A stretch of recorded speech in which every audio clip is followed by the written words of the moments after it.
Hi everyone, it's Anne. I wanted to do a quick video on how to color group with multiple designs. So let me get my software on and we'll go from there. I have this gingerbread person and I'm going to select him, left click drag. There we go, and I'm going to move him off to one side. I'm just going to copy paste him on here. He's all selected. I can do copy up here and then paste and slide one down. If I hit paste again, I can come over here and I can hit paste one more time over here. Now, if you have Junior, that's the way you would need to do it. I'm going to take this guy. I'm going to copy him. I guess I could use the other one. I'm going to open a new page. And then if you have the full program, you can use your array, the rectangular array. And there it goes. I have it set to do 2 horizontal and 3 down. So it did that. And then I'm just going to hit apply. So it made all those copies for me. And then before I can group them, I would have to select them and right click ungroup. Okay. I'm going to go back to the 4 because this is how we're going to work with it over here. Now this one over here, I need to do that same thing. I need to select them and then right click and ungroup. Now if you have anything that I'm going to try to put it in a little bit smaller hoop here so we can do this one. If perchance one of these was too close to the edge and the side, this area turned pink, that means something outside the hoop, and you would just have to select your design and move it over. So let's say it was like this.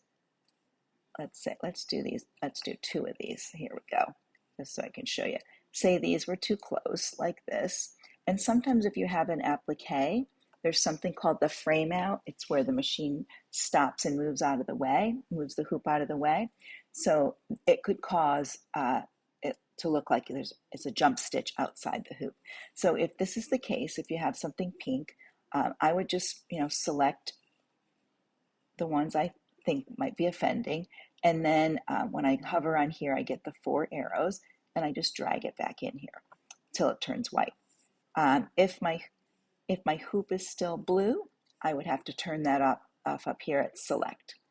All right, so there are my guys.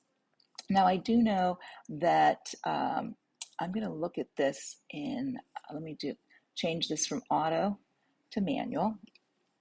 And then, okay, I can look at my design and I can see how many stops there are. So I have, let's see, here we go, we'll go down this way. So when it repeats, this is where it restarts. So there's like 19 stops. And it already grouped some stuff for me, all right, because I went from auto to manual, so it grouped some things, but it did not group amongst the different ones. So what I do is I'm going to go to the top of my, I'm going to go to the top of my list, and this first one, I want to group all of these together so they stitch first. So when I select that, I can see down here that this box is selected. So I'm going to right click on that and do select by fill color. And then I can bring my cursor over here, and when I click and drag, they come together. So these need to be moved. Let me find where they just went to. There they are. These need to be moved right to the top. So while they're selected, I could come back over here and I could right click here and I could say to back of design. There we go. And then this one here, I'm going to select it. I'm going to come down here and right click. I'm going to left click select over here, right click here and say select by color. And then I'm just going to click and drag this one up. So when I get to it, I left click, drag, left click, drag. You can do order if you remember where everything goes, but to me, I find this easier in the beginning when you're first starting. There we go. So I have that the first part, there's the second part. This is the third part. So I'm going to select that. I'm going to come down here, right click, select by color, and then I'm just going to grab those and bring them up. There they go. There they go. And there they go. Next up is the pink. Select the pink. And then we're going to go here and do select by color. It's going to bring all the pink together. So if you added, some people are adding names to their designs. I always make my names a different color than what's in my design. Maybe a purple or some odd color so I can collect it up. So now I have all the pink in line. Next is the white. So I'm going to select that. I'm going to go right click, select by color, and I'm just going to click and drag, and these go up under the pink. Let's see if we've got here. Yep. So we've got our first one, our second color, our third color, our fourth color, our fifth color, and there are the last one is all together right there. So I have all my colors grouped.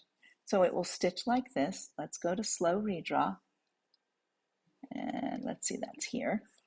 And you can see it's going to stitch all this black first. And we'll move this over. Let's do this first. It's going to do all the black. It's going to do the second thing of black. And it will stop between it because it has a command in the software. And then it will do each color that way. And then it'll do all these white parts. And then all the brown. Okay? So that's one of the ways that you can color group. Hopefully that will help you and get you moving along in your work. So let me see here. All right, everyone. So I'm in a different spot. I'm up in our dining room today. But anyways, hopefully this will help you when you do your color grouping. All right, bye for now.